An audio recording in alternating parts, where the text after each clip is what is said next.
Alright guys, so if you're watching this video, there's chances are you're trying to kill clover or you're really into bees and you're here to tell people not to kill the clover. Last time I did a video, there was a lot of feedback on this, and look, I'm not saying you can't have clover in your yard. I got clover in the backyard. I might actually grow micro clover back there, but in the front yard I don't want any clover. So this video is for the people who don't want any clover. It's personal preference, guys. Relax. So there's two types of weed killer, two methods you can do this. Basically, you're gonna use the same chemical. It's tricloper.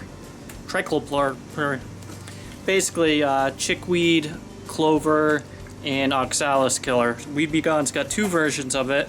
The last time I did this video about a year ago, this version, at least in my area, wasn't out, and now it's here, so I'm going to use this one today. The only difference is this: you got to read the label, measure it, put it in your sprayer, put it in the water and spray it down. This, you hook it up to your hose and spray. It's really not hard to kill clover. A lot of people have trouble because they're using the wrong product. They'll use, you know, the Weed Be Gones over there, and those ones contain a different chemical than the clover killer. So if you're going to be spraying the wrong stuff, you're not going to kill the clover, and that's why you're going to struggle with it. So it's really easy. Let's get started. Alright, so if you're mixing it yourself, you're going to use 6 teaspoons or 2 tablespoons of product. That's per gallon of water. You're going to put it in there. You're going to squirt some surfactant in there and then fill up the gallon of water. Now if you're doing a huge area, obviously just do the math and do more, but that's the only difference if you're going to do it that method. And then let's see the other method. Right before spraying, I always like to read the label and see what else it kills, because while I'm killing some clover, I'm also going to be killing some chickweed, oxalis.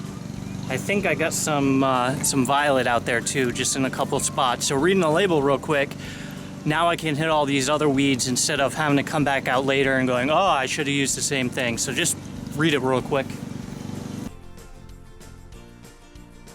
Alright, so I'm just taking my time. You can see I put the water on first, then let it spray the water, and then switched over to the chemical.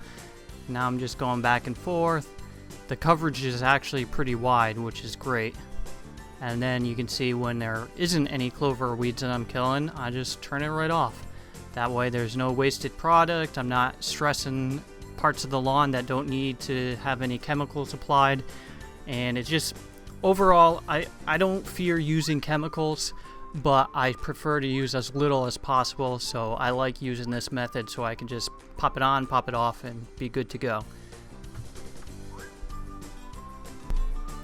What I also really like about doing it this way is a lot easier to walk backwards doing such a wide pattern than it is with your backpack sprayer. That little pattern, you'd have to go over the lawn a lot more, and so some people like going backwards with that, but I prefer using these hose end spreaders because it's a lot easier to go backwards with it and not have to be walking all over the spray.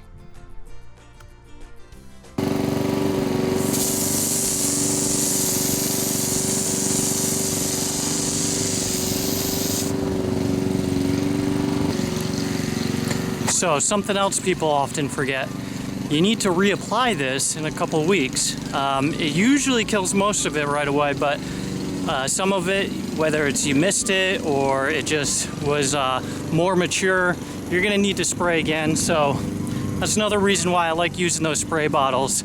Obviously, if you got a large area to cover, you're not gonna wanna do that.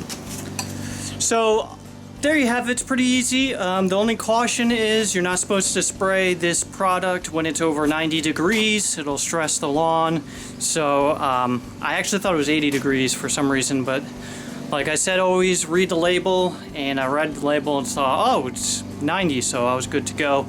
But it's that easy. You know, you get one of these things, if you miss a spot, it's just as easy to go spot spray it later on. You don't want to do it right before it rains because you want the clover to soak it in. With that type of product, you don't need the surfactant because it's got it already in it.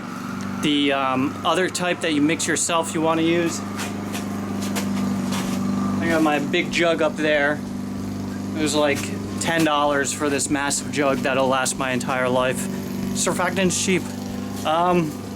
So there you go. Don't get stressed if you get tons of clover. It's pretty easy.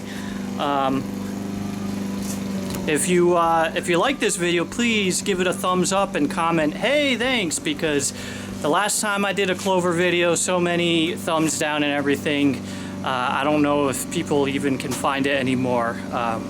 People really like the bees. I like bees too. I got plenty of other stuff for the bees to eat. I don't like getting stung while walking through the grass, so. Alright, I appreciate you guys watching my videos. If you liked it, please give it a thumbs up, subscribe, comment, all that fun stuff. It's what makes this really enjoyable and fun, making all these videos. And be sure to check out the ones below. Have a great day. Bye.